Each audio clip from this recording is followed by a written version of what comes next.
So the question is, how do you become satisfied? Is it just consuming more fat?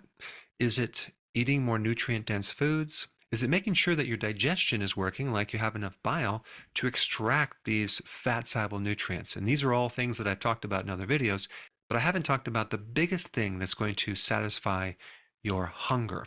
And this is based on a recent book with some fascinating new information. I'm going to put that link down below. But this book talks about this one concept called protein leverage hypothesis. And basically they studied insects, and they found that certain insects will continue to eat until their protein requirements are met. And if you put these insects on a low protein diet, they will overeat, okay, to get that protein need. And this is very interesting because one of the advices that I give people is to make sure you have your salad first before you consume your protein, because if you have your protein first, the odds of you finishing that salad are much less. So protein tends to make you satisfied, and it's really not the protein, it's the amino acids in the protein. So let's just take a look at protein and what actually it does for your body. Well, number one, it replenishes your muscles, your ligaments, your tendons, your collagen, your skin, your bone, but not just that. All of your enzymes, not just for digestion, but all the biochemistry is made with proteins. Your cells are made out of proteins. Your blood is protein. Most of your hormones are protein. So as a survival mechanism, there's a lot of importance on protein, especially since you don't store your protein. And so if you don't eat protein, where does it come from, right? Well, it comes from your muscles, but not initially, okay? When you do prolonged fasting, where does a lot of your protein come from? It comes from damaged protein. And your body actually has this amazing thing that recycles damaged protein. And this condition or this mechanism is called autophagy. So when you do prolonged fasting, because protein is so important, it'll take that damaged protein and convert it into amino acids to make new proteins. And so this is very, very therapeutic. So just as a side note, if you do prolonged fasting and you don't feel very good, it could mean that you need, certain nutrients like B vitamins, electrolytes, salt, but it also could mean that you might need amino acids. So I don't recommend taking protein, but I would recommend, if you don't feel very good when you do prolonged fasting, is to take as a supplement, not throughout the day, but maybe once or twice a day, a good amino acid complex. Now, if you have just the right amount of amino acids, it won't then convert to sugar. And this is one of the problems with consuming too much protein. The excess is not stored. It's converted to sugar. And so if you eat just the right amount of protein that your body needs, it will replace the body tissue and give your body what it needs, but without turning it into sugar or fat. And as far as human requirements goes, that would be, if we're looking at pounds, you would multiply 0.64 times how much you weigh, okay? And that would be the number of grams of protein you would need per day. If we're talking about kilograms, you would multiply 1.6 times your kilograms in weight, and that's how many grams of protein you need per day. Now, that's just on average. It could be a little bit more if you're younger and you're an athlete, could be a little bit less. Now, what's really interesting about this whole topic is recently I bought 2 horses, right? Because I live on a farm.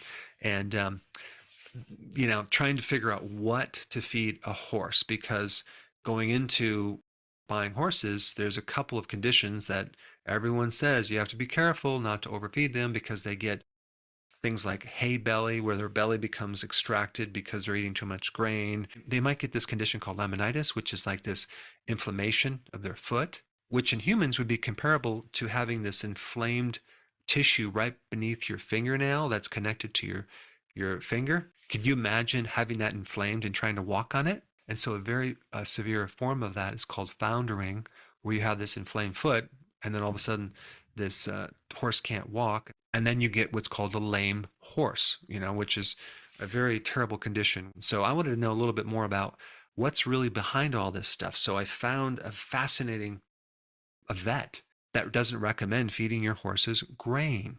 And apparently, and this all makes sense to me because I'm in the health field, the arthritis that the horses get, the ulcers that they also get, is all coming from either too many grains or when a horse is put on new spring grass. It's very, very high in fructose, where if you eat too much fructose, you can get inflammation and create all these problems. It happens in humans all the time. We're on this fructose diet and we have way too much of it. Well, horses are the same thing. Normally in the wild, the horse is not confined to a barn or a pasture. They're able to travel, migrate, and eat not just grass, but eat legumes and other things. And of course, with a lot of exercise to burn that off. And so with horses, they'll continue to eat until their protein requirement is satisfied, right? And unfortunately, in the spring, the grass is very high in carbs, doesn't have much protein, and so they will just keep eating and eating and eating until they get enough protein. Well, this vet gave me some really good advice to feed the horses legumes, right? And alfalfa is one, but the other one is soy. Soya is a legume that has basically twice as much protein as grass. And of course, I'm very much against consuming soy for humans, but apparently when you have soybean meal, they extract the oils that oxidize, and that's where you get that high omega-6 fatty acid, which is inflammatory, and you're left with this product with amino acids. And of course, I would also try to recommend getting the organic blend.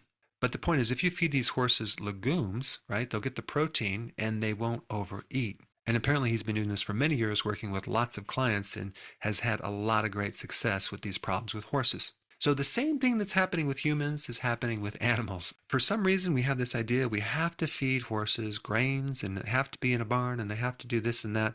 But you just want to look at nature. What do they do in nature naturally?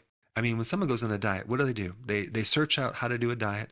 They go to Google, and to handle an appetite, they'll say, well, make sure you drink more water, eat more fiber to fill you up, and make sure you have a lot of small snacks through the day to prevent overeating.